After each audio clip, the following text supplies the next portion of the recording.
নতুন বছর ঘিরে দেশজুড়ে নিরাপত্তা বাহিনী রয়েছে কঠোর অবস্থানে। নিয়ে আরো খবর জানাতে চট্টগ্রাম ও সাভার থেকে যুক্ত হচ্ছেন সহকর্মীরা। শুরুতেই চট্টগ্রাম থেকে যুক্ত হচ্ছেন সহকর্মী নয়ন বড়ুয়া। জয়, বন্দরনগরীতে 31st নাইট ঘিরে আইন শৃঙ্খলা বাহিনী এখন পর্যন্ত কি কি পদক্ষেপ নিয়েছে, কি কি পদক্ষেপ চোখে পড়েছে আপনার?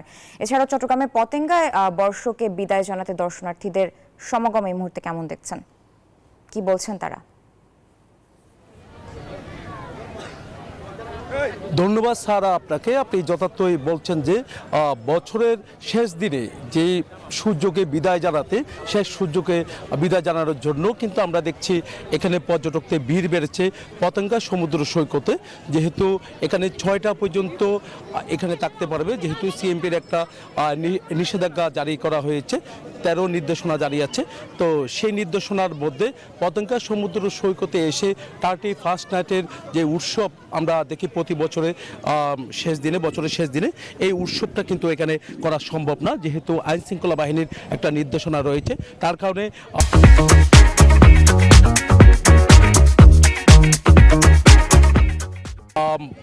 সকাল থেকে বিভিন্ন জায়গায় সতর্ক অবস্থান আছে।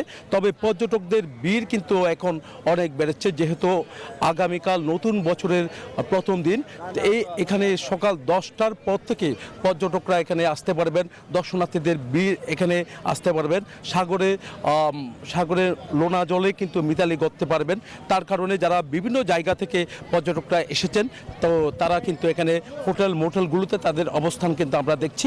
তারা এখন এখানে পতেঙ্গা সমুদ্র সৈকতে তারা ভিড় করছেন। তবে 6টার পর থেকে নির্দেশনা জারি আছে, পতেঙ্গা সমুদ্র সৈকতে তারা আসতে পারবে না। পার্কি সমুদ্র সৈকতে কিন্তু তাদের সমাগম কিন্তু এখানে করা যাবে না। তবে আইন শৃঙ্খলা বাহিনী যারা আছে তারা যেমনটা জানিয়েছেন যে কিন্তু চট্টগ্রামের যে নির্দেশনা জারি, সেই নির্দেশনা যারা মানবে না তাদের কিন্তু কড়া নিরাপত্তার মধ্যে তারা রেখেছেন।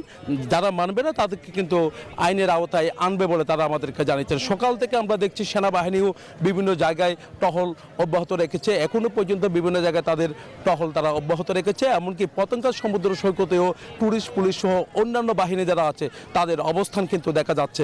এই ছিল আমার এখানকার সর্বশেষ। ফিরে যাচ্ছে আমার সহকর্মী, অপেক্ষা করছেন সাপারে নাসমুলের কাছে।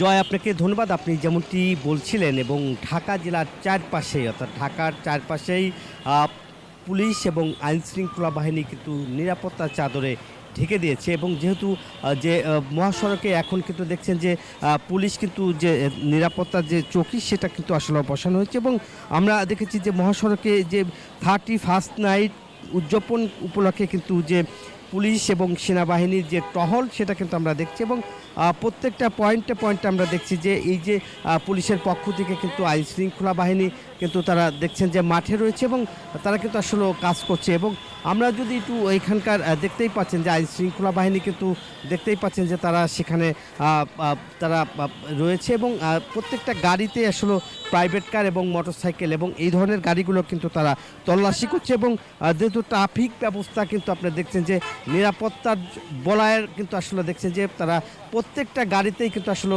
তারা আসলে চেক করছে। এবং বিস্ফোরক এবং মাদকদ্রব্য এই ধরনের কোনো কিছু আছে কিনা সেইগুলো কিন্তু আসলে তারা দেখছে। এবং কোনো প্রকার গুজব বা অপপ্রচার যাতে তারা ছড়াতে না পারে সেই কারণে আসলে সাইবার এবং প্যাট্রোলিং যে জোরদার, সামাজিক যে যোগাযোগ মাধ্যমগুলো কিন্তু পুলিশ মনিটরিং করছে। এবং ঢাকা জেলার যে পুলিশ সুপার মুঈদ তিনি বলেছেন যে তারা প্রতিটা পয়েন্টে পয়েন্টে, অর্থাৎ ঢাকার চারপাশে আসলে তারা নিরাপত্তা বলয় রেখেছে। এবং কোনো ধরনের যে আতশবাজি বা ফানুস জাতীয় এই ধরনের কোনো কিছু যাতে উড়াতে না পারে সেই কারণে কিন্তু তারা মাইকিং করেছে আগে থেকেই। এই ছিল আমার কাছে সাভারের নিরাপত্তা এবং আতশবাজি যাতে না ফুটাতে পারে সেই কারণে কিন্তু পুলিশের পক্ষ থেকে সব ধরনের কাজ করছে। এই ছিল আমার কাছে নিরাপত্তার সর্বশেষ খবর। ফিরে যাচ্ছি স্টুডিওতে। নাজমুল ও জয়, দুজনকে ধন্যবাদ।